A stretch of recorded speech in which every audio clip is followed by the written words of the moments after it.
हरे कृष्णा। आज अध्याय नंबर हम पढ़ेंगे 61, जिसमें नल का जुए में हारकर दमयंती के साथ वन को जाना और पक्षियों द्वारा आपदग्रस्त नल के वस्त्र का अपहरण है। तो वो पक्षी हैं वो राजा नल के वस्त्र को भी ले जाएंगे और राजा नल एकदम नग्न अवस्था में हो जाएंगे। तो देखिए कहाँ राज्य का सुख भोग रहे थे और कहाँ कलयुग ने एंटर करके क्या कर दिया वस्त्र तक नहीं छोड़े हैं। तो बृहदाश्रम मुनि ही यहाँ कथा को आगे बढ़ाते हुए कहते हैं, युधिष्ठिर, तदनंतर वार्ष्णेय के चले जाने पर जुआ खेलने वाली पुण्य श्लोक महाराज नल के सारे राज्य और जो कुछ धन था उस सब का जुए में पुष्कर ने अपहरण कर लिया, अर्थात जीत लिया है। कल हमने अंत में पढ़ा था ना कि किस प्रकार से है वो वार्ष्णेय को दमयंती ने कहा था कि तुम चले जाओ, जा कर के जो मेरा पुत्र और पुत्री हैं इंद्रसेन और इंद्रसेना है, तो उसको तुम कहाँ छोड़ दो, उसके मामा के घर छोड़ दो। तो वहाँ पर वो छोड़कर अयोध्या चला गया था और वहाँ पर उन्होंने ऋतुपर्ण जो राजा है उसका रथ का सारथी बन गया वो है। ये हमने वहाँ पर कल चर्चा किया था अंत में है। और इस प्रकार से आज के पहले श्लोक में बताया कि पुष्कर के द्वारा सब कुछ जुए में छीन लिया गया है या जीत लिया गया। राजन, राज्य हार जाने पर नल से पुष्कर ने हंसते हुए कहा कि क्या फिर जुआ आरंभ हो? अब तुम्हारे पास दांव पर लगाने के लिए क्या है? तुम्हारे पास केवल दमयंती शेष रह गई है और सब वस्तुएं तो मैंने जीत ली हैं। यदि तुम्हारी राय हो तो दमयंती को दांव पर रखकर एक बार फिर जुआ खेला जाए है। तो देखिए जैसी गलती युधिष्ठिर महाराज ने की थी ना है, तो जैसा शकुनी ने कहा था कि अभी भी तुम्हारे पास द्रौपदी है, पहले भाइयों को लगवाया और फिर द्रौपदी को लगवाया है। तो यहाँ पर पुष्कर भी सेम बोल रहा है, अभी भी तुम्हारे पास दमयंती है, तुम उसको दांव पर लगा सकते हो। राजन, राज्य हार जाने पर नल ने पुष्कर से हंसते हुए कहा कि क्या फिर से जुआ आरंभ हो? अब तुम्हारे पास दांव पर लगाने के लिए क्या है? तुम्हारे पास केवल दमयंती शेष रह गई है और सब वस्तुएं तो मैंने जीत ली हैं। यदि तुम्हारी राय हो तो दमयंती को दांव पर रखकर एक बार फिर जुआ खेला जाए। पुष्कर के ऐसा कहने पर पुण्य श्लोक महाराज नल का हृदय शोक से विदीर्ण सा हो गया, परंतु उन्होंने उनसे कुछ भी कहा नहीं। तदनंतर महायशस्वी नल ने अत्यंत दुखित हो पुष्कर की ओर देखकर अपने सब अंगों से आभूषण उतार दिए और केवल एक अधो वस्त्र धारण करके चादर ओढ़े बिना ही अपनी विशाल संपत्ति को त्याग कर सुहृदों का शोक बढ़ाते हुए वे राजभवन से निकल पड़े हैं। तो खाली क्या किया है, एक चादर ओढ़ कर निकल गए हैं। दमयंती के शरीर पर भी एक ही वस्त्र था, वह जाते हुए राजा नल के पीछे हो ली। वे उसके साथ नगर से बाहर 3 रात तक टिके रहे हैं। तो मतलब ये राजा नल जब मतलब पुष्कर ने जब कहा कि तुम एक काम करो, दमयंती को लगाओ दाव पर हैं और हो जाए जुआ, तो उन्होंने युधिष्ठिर महाराज जैसी गलती तो नहीं की है। जैसे युधिष्ठिर महाराज ने द्रौपदी को ही दाव पर लगा दिया था, लेकिन इन्होंने नहीं लगाया है।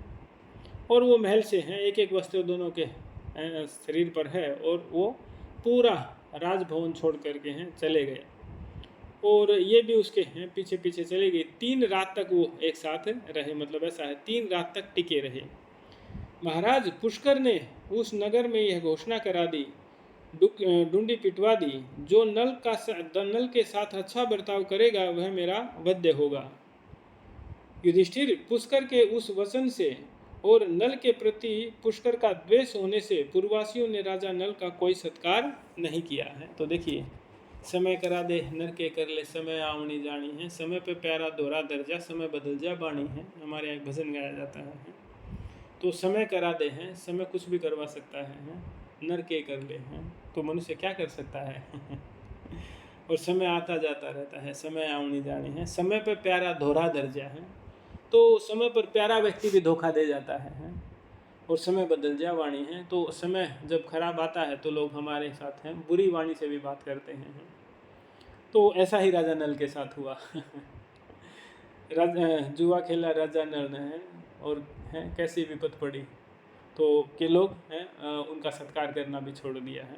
आपकी कुर्सी को, आपकी सीट को हैं, आपकी पावर को नमन है।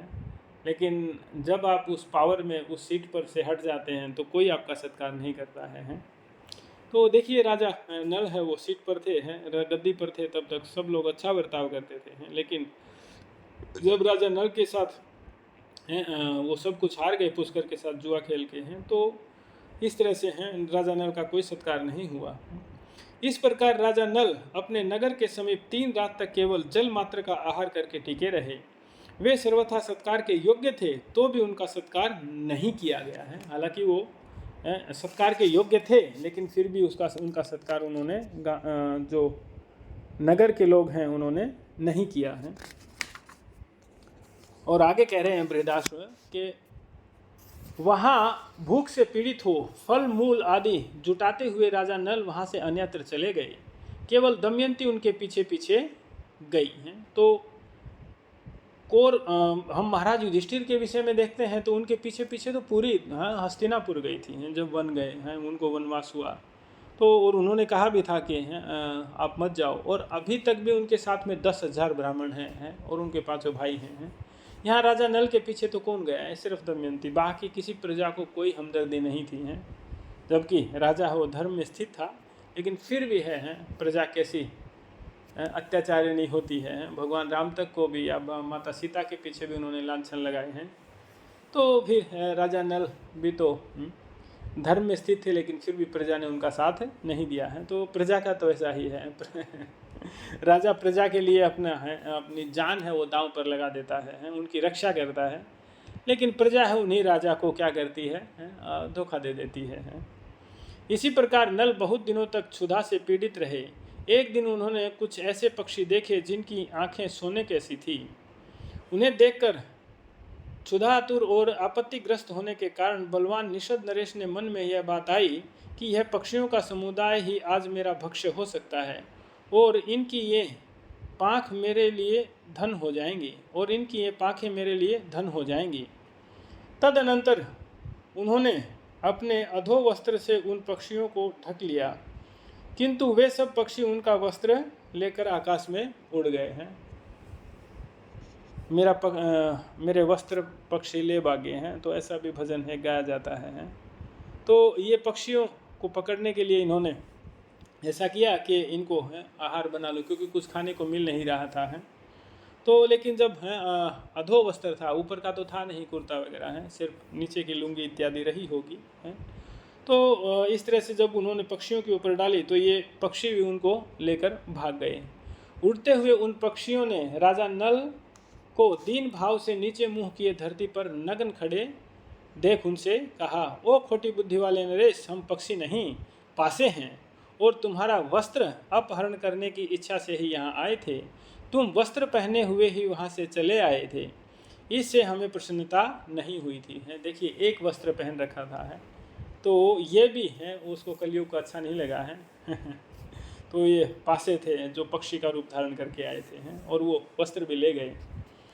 राजन, उन पासों को नज़दीक से जाते देख और अपने आप को नग्न अवस्था में पाकर पुण्य श्लोक नल ने उस दमयंती से कहा, सती साध्वी रानी, जिनके क्रोध से मेरा ऐश्वर्य छिन गया, मैं क्षुधा पीड़ित एवं दुखित होकर जीवन निर्वाह के लिए अन्न तक नहीं पा रहा हूँ, और जिनके कारण निषद देश की प्रजा ने मेरा सत्कार नहीं किया, भीरू वे ही ये पासे हैं जो पक्षी होकर मेरा वस्त्र लिए जा रहे हैं। मैं बड़ी विषम परिस्थिति में पड़ गया हूँ, दुख के मारे मेरी चेतना लुप्त सी हो रही है। मैं तुम्हारा पति हूँ, अतः तुम्हारे हित की बात कहता हूँ, इसे सुनो। है तो राजा नल ने दमयंती से क्या कहा कि अभी मेरे पास देखो अन्न खिलाने के लिए नहीं है, मकान रहने के लिए नहीं है, तो तुम मेरी बात सुनो, इस समय तुम्हें क्या करना चाहिए है। ये बहुत से मार्ग हैं जो दक्षिण दिशा की ओर जाते हैं। यह मार्ग ऋक्षवान पर्वत को लांघकर अवंती देश को चला जाता है। यह महान पर्वत विंध्य दिखाई दे रहा है और समुद्रगामिनी पयोष्णी नदी है। यहाँ महर्षियों के बहुत से आश्रम हैं जहाँ प्रचुर मात्रा में फल मूल उपलब्ध हो सकते हैं। यह विदर्भ देश का मार्ग है और वह कौशल देश को जाता है। दक्षिण दिशा से इसके बाद का देश दक्षिणापथ कहलाता है। भारत राजा नल ने एकाग्रचित होकर बड़ी आतुरता के साथ दमयंती से उपयुक्त बातें बार बार कही हैं। तो वो क्या कह रहे हैं कि आगे विदर्भ देश का मार्ग है, क्या बोल रहे हैं, अपने मायके चली जाओ, मुझे छोड़ दो हैं, क्योंकि मेरे पास कुछ अभी बचा नहीं है, मैं कंगाल हो गया हूँ। जब बार बार उन्होंने ये बात कही तब दमयंती अत्यंत दुख से दुर्बल हो नेत्रों से आंसू बहाती हुई गदगद वाणी में राजा नल से यह करुण वचन बोली, महाराज, आपका मानसिक संकल्प क्या है? इस पर जब मैं बार बार विचार करती हूँ तब मेरा हृदय उद्विग्न हो उठता है और सारे अंग स्थिर हो उठते हैं। आपका राज्य छिन गया, धन नष्ट हो गया, आपके शरीर पर वस्त्र तक नहीं रह गया, आप भूख और परिश्रम से कष्ट पा रहे हैं। ऐसी अवस्था में इस निर्जन वन में आपको असहाय छोड़कर मैं कैसे जा सकती हूँ? ये एक पतिव्रता का धर्म है कि अब पति चाहे हैं सुख में हो या दुख में हो तो उसका साथ निभाना चाहिए है। ऐसा नहीं कि पति में दुख आया तो पत्नी छोड़कर चली जाए हैं, या पत्नी में दुख आया तो पति छोड़ दे उसे, नहीं, ऐसा नहीं होना चाहिए। दुख सुख के हैं दोनों साथी होते हैं पति पत्नी। महाराज, जब आप भयंकर वन में थके मांदे भूख से पीड़ित हो अपने पूर्व सुख का चिंतन करते हुए अत्यंत दुखी होने लगेंगे, उस समय मैं सांत्वना द्वारा आपके संताप का निवारण करूंगी। चिकित्सकों का मत है कि समस्त दुखों की शांति के लिए पत्नी के समान दूसरी कोई औषधि नहीं है। यह मैं आपसे सत्य कहती हूँ। तो मतलब ऐसा बता रहे कि चिकित्सकों हैं, मतलब डॉक्टरों का ऐसा कहना है कि दुख में अगर पत्नी साथ होना है तो दुख कम हो जाता है, क्योंकि वो अर्धांगिनी होती है और जितनी सेवा और जिस भाव से सेवा है पत्नी कर सकती है अन्य कोई नहीं कर सकता है। तो राजा नल ने कहा, सुमध्यमा दमयंती, तुम जैसा कहती हो वह ठीक है। दुखी मनुष्य के लिए पत्नी के समान दूसरा कोई मित्र या औषधि नहीं है। भीरू, मैं तुम्हें त्यागना नहीं चाहता, तुम इतनी अधिक शंका क्यों करती हो? आनंदिते, मैं अपने शरीर का त्याग कर सकता हूँ पर तुम्हें नहीं छोड़ सकता हूँ। मतलब मैं तुम्हें छोड़ने की बात नहीं कर रहा हूँ, लेकिन फिलहाल है वो मेरी ऐसी स्थिति है कि मैं तुम्हें साथ रख नहीं सकता हूँ, क्योंकि मेरे वस्त्र को भी हैं ये पक्षी ले गए और ना घर है और मेरी अवस्था देखो नग्न है। तो यहाँ पर जो है चित्र में दिखाया है, एक चित्र दिखाया है जिसमें आधा वस्त्र है वो है द्रौपदी का लेकर के राजा नल ने बांधा हुआ है, क्योंकि उनके शरीर का जो वस्त्र है वो तो पक्षी लेकर भाग गए जो पासे थे हैं।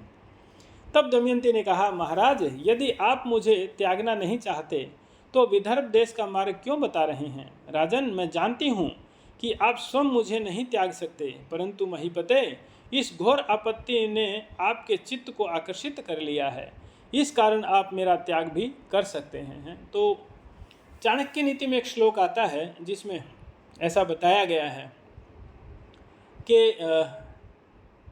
गरीबी में है वो पत्नी का पता चलता है और बीमारी में है वो भाई बंधुओं का पता चलता है वो कितने हितैषी हैं। जब कोई बीमारी आ जाती है तो कोई नहीं आता है, शुरुआत में पता करने आते हैं, फिर बोलते हैं उसका तो रोज़ का काम है। लेकिन गरीबी में है पत्नी का पता चलता है कि वो साथ देने वाली है या नहीं है। तो राजा नल की जो है अभी कंडीशन है, स्थिति है, उसमें दमयंती उसे छोड़कर जाना नहीं चाहती। लेकिन हम देखेंगे आगे हैं वो उनको सोई हुई छोड़ करके राजा नल उन्हें छोड़कर चले जाएंगे हैं। राजन, मैं जानती हूँ कि आप स्वयं मुझे नहीं त्याग सकते, परंतु महिष्पते, इस घोर आपत्ति ने आपके चित्त को आकर्षित कर लिया है, इस कारण आप मेरा त्याग भी कर सकते हैं। नरश्रेष्ठ, आप बार बार जो मुझे विदर्भ देश का मार्ग बता रहे हैं, देवोपम आर्यपुत्र, इसके कारण आप मेरा शोक ही बढ़ा रहे हैं। यदि आपका यह अभिप्राय हो कि दमयंती अपने बंधु बांधवों के यहाँ चली जाए तो आपकी सम्मति हो तो हम दोनों एक साथ विदर्भ देश को चले हैं। तो वो बोल रही है कि ठीक है, अभी आपत्ति का समय है तो हम दोनों चल सकते हैं, आप मुझे अकेली को जाने के लिए मत कहिए हैं। मानद, वह विदर्भ नरेश आपका पूरा आदर सत्कार करेंगे। राजन, उनसे पूजित होकर आप हमारे घर में सुखपूर्वक निवास कीजिएगा। हैं लेकिन क्या ससुराल में कितने दिन आदर सत्कार होता है? एक दिन होता है, उसके बाद नहीं होता है। तो राजा नल भी अच्छी तरह से ये शायद जानते होंगे और इसीलिए वो शायद हैं जाना पसंद नहीं करेंगे। यह अध्याय यहाँ पर समाप्त हुआ। तो अगला अध्याय भी लेंगे, थोड़े ही श्लोक हैं उसमें भी, 25-26 श्लोक हैं। राजा नल की चिंता और दमयंती को अकेली सोती छोड़कर उनका अन्यत्र प्रस्थान है। तो राजा नल है उनको सोई हुई छोड़कर चले जाएंगे हैं। ऐसे तो वो जाने नहीं दे रही है, वो जा नहीं रही खुद भी, और राजा नल से कह रही कि हम दोनों चलेंगे हैं। लेकिन यहाँ पर ये राजा नल है उनको सोई हुई छोड़ करके चले जाएंगे हैं। तो राजा नल ने कहा है, प्रिय, इसमें संदेह नहीं कि विदर्भ राज्य जैसे तुम्हारे पिता का है वैसे मेरा भी है, तथापि आपत्ति में पड़ा हुआ मैं किसी तरह वहाँ नहीं जाऊँगा है। मतलब मेरे ऊपर आपत्ति आई है तो मैं उनको दुखी नहीं करूँगा, मैं वहाँ नहीं जाऊँगा। एक दिन मैं भी समृद्धशाली राजा था, उस अवस्था में वहाँ जाकर मैंने तुम्हारे हर्ष को बढ़ाया था, और आज इस राज्य से वंचित होकर केवल तुम्हारे शोक की वृद्धि कर रहा हूँ। ऐसी दशा में वहाँ कैसे जाऊँगा है। तो वहाँ पर जब मैं गया था तब क्या था है, राजा था, लेकिन अभी मैं कैसे चला जाऊँगा है। वृद्धाश्रम मुनि कहते हैं, राजन, आधे वस्त्र से ढकी हुई कल्याणमयी दमयंती से बार बार ऐसा कहकर राजा नल ने उसे सांत्वना दी, क्योंकि वे दोनों एक ही वस्त्र से अपने अंगों को ढककर इधर उधर घूम रहे थे। भूख और प्यास से थके मांदे वे दोनों दंपति किसी सभा भवन यानी धर्मशाला में जा पहुँचे। तब उस धर्मशाला में पहुंचकर निषद नरेश राजा नल वैदर्भी के साथ भूतल पर बैठे। वे वस्त्रहीन चटाई आदि से रहित, मलिन एवं धूल दूषित हो रहे थे। दमयंती के साथ थक कर भूमि पर सो गए हैं। तो ये दोनों हैं वो हैं भूमि पर ही सो गए। तो इस तरह से सुकुमारी तपस्विनी कल्याणमयी दमयंती भी सहसा दुख में पड़ गई, और वहाँ आने पर उसे भी निद्रा ने घेर लिया है। तो इतने दिन से थके हुए थे हैं, लेकिन खाने को भी कुछ नहीं था, तो क्या होगा है, अभी पूरे शरीर में कुछ एनर्जी बची नहीं है, तो क्या होगा, आदमी सुस्त होकर सो जाएगा।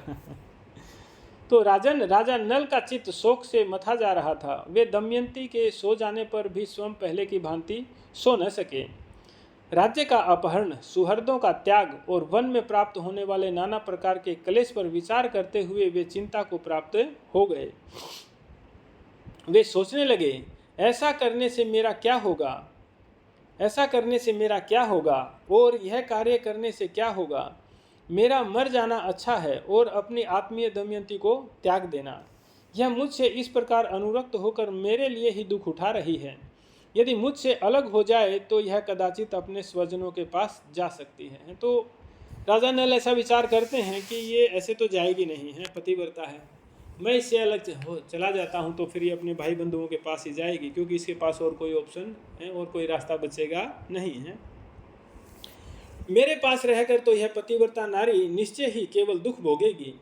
यद्यपि इसे त्याग देने पर एक संशय बना रहेगा तो भी यह संभव है कि इसे कभी सुख मिल जाए। राजन नल अनेक प्रकार से बार बार विचार करके एक निश्चय पर पहुंच गए, और दमयंती का परित्याग कर देने में उसने उसकी भलाई समझी। यह महाभागा यशस्विनी दमयंती मेरी भक्त और पतिव्रता है। पतिव्रत तेज के कारण मार्ग में उसका सतीत्व नष्ट नहीं हो सकता। ऐसा सोचकर उनकी बुद्धि दमयंती को अपने साथ रखने के विचार से निवृत्त हो गई, बल्कि दुष्ट स्वभाव वाले कलयुग से प्रभावित होने के कारण दमयंती को त्याग देने में ही उनकी बुद्धि प्रवृत्त हुई है। तो एक पति है वो पतिव्रता स्त्री को कभी जल्दी छोड़ता नहीं है, लेकिन क्योंकि उनमें कलयुग का प्रविष्ट हुआ था। पीछे हमने पढ़ा था कि एक दिन है वो क्या किया था, लघु शंका जाने के बाद है उन्होंने मुँह हाथ और आचमन कर लिया, मुँह हाथ धो लिए और आचमन कर लिया, लेकिन पैर धोना भूल गए थे और जिसके कारण है वो राजा नल के अंदर है वो कलयुग प्रवेश कर गया है। तो ये ऐसे विचार है वो कलयुग के कारण आते हैं। तो कलयुग में इलेक्शन हम देखते हैं ना पति पत्नी का डिवोर्स बहुत जल्दी हो जाता है। कुछ केसों में तो, कुछ विवाहों में तो ऐसा देखते हैं कि 6 महीना होता है तो डिवोर्स हो जाता है, 1 साल होता है डिवोर्स हो जाता है। कुछ में ऐसा भी होता है कि 5 वर्ष के बाद भी डिवोर्स हो जाता है। कुछ में ऐसा होता है बच्चे होते हैं, बच्चे होने के बाद भी डिवोर्स हो जाता है। तो किसका लक्षण है? कलयुग का लक्षण है। तदनंतर राजा ने अपनी वस्त्रहीनता और दमयंती की एक वस्त्रता का विचार करके उसके आधे वस्त्र को फाड़ लेना ही उचित समझा है। तो यहाँ पर दमयंती है वो सोई हुई है और उसका आधा वस्त्र है उन्होंने फाड़ कर अपने शरीर को ढकना है, यही उचित समझा। फिर यह सोचकर कि मैं कैसे वस्त्र को काटूं जिससे मेरी प्रिया की नींद न टूटे, राजा नल धर्मशाला में नंगे ही इधर उधर घूमने लगे। भारत इधर उधर दौड़ धूप करने पर राजा नल को उस सभा भवन में एक अच्छी सी नंगी तलवार मिल गई है। तो किससे काटा वस्त्र है, एक नंगी तलवार उसको मिल गई जिससे उस वस्त्र को काटा है। उसी से दमयंती का आधा वस्त्र काटकर परम तप नल ने उसके द्वारा अपना शरीर ढक लिया और अचेत सोई हुई विदर्भ राजकुमारी दमयंती को वहीं छोड़कर वे शीघ्रता से चले गए हैं। तो इस प्रकार से राजा नल ने है वो दमयंती को छोड़ दिया और वहीं सोई हुई छोड़ दिया है और खुद चले गए। कुछ दूर जाने पर उनके हृदय का विचार पलट गया और वे पुनः उसी सभा भवन में लौट आए।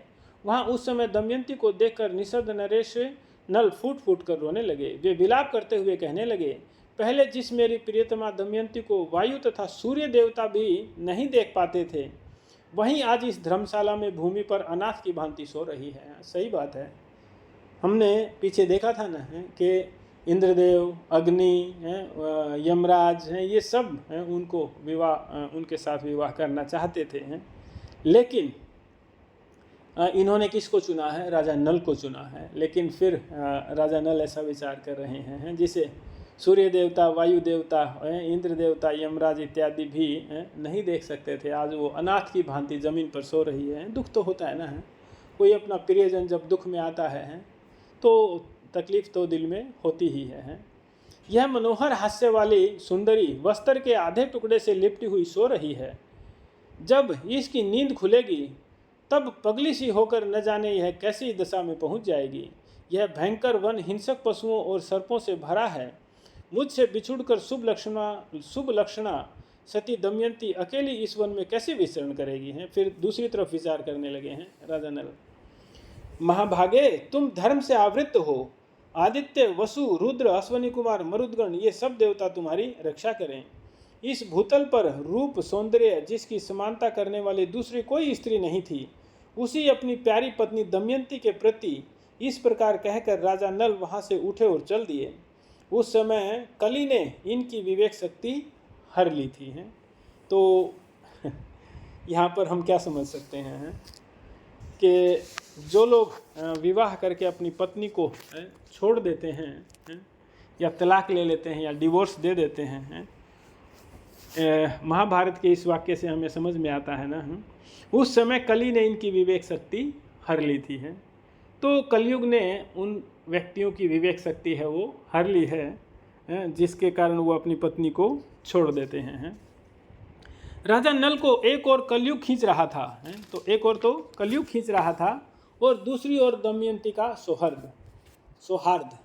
अतः वे बार बार जाकर उस धर्मशाला में ही लौट आते थे। एक तरफ तो कलयुग लौटा रहा था कि चल इधर से चल, लेकिन दूसरी तरफ दमयंती के प्रति प्रेम होने के कारण, स्नेह होने के कारण वो वापस लौट आते थे उस धर्मशाला में। उस समय दुखी राजा नल का हृदय मानो दुविधा में पड़ गया था। जैसे झूला बार बार ऊपर नीचे ऊपर आता जाता रहता है, उसी प्रकार उनका हृदय कभी बाहर जाता, कभी सभा भवन में लौट आता था। अंत में कलयुग ने प्रबल आकर्षण किया है। फिर किसका जोर पड़ा है? कलयुग ने ज़्यादा जोर दिखाया है। अंत में कलयुग ने प्रबल आकर्षण किया, जिससे मोहित होकर राजा नल बहुत देर तक करुण विलाप करके अपनी सोती हुई पत्नी को छोड़कर शीघ्रता से चले गए। कलयुग के स्पर्श से उनकी बुद्धि भ्रष्ट हो गई थी, अतः वे अत्यंत दुखी हो विभिन्न बातों का विचार करते हुए उस सूने वन में अपनी पत्नी को अकेली छोड़कर वहाँ से चल दिए हैं। इस प्रकार ये 62 नंबर अध्याय यहाँ पर पूर्ण हुआ। तो यहाँ पर मैं अपनी वाणी को विराम दूंगा। किसी भक्त का कोई प्रश्न या मंतव्य हो तो हम चर्चा कर सकते हैं। हरे कृष्णा। महाभारत ग्रंथ की जय। महामुनि व्यास की जय। श्रील प्रभुपाद की जय। समवेत भक्त वृंद की जय। कल हम पढ़ेंगे दमयंती का विलाप तथा अजगर एवं व्याध से उसके प्राणों एवं सत्यत्व की रक्षा तथा दमयंती के पतिव्रत्य धर्म के प्रभाव से व्याध का विनाश। तो ये हम कल पढ़ेंगे। तो हम हैं धीरे धीरे देखते हैं कि किस प्रकार से हैं।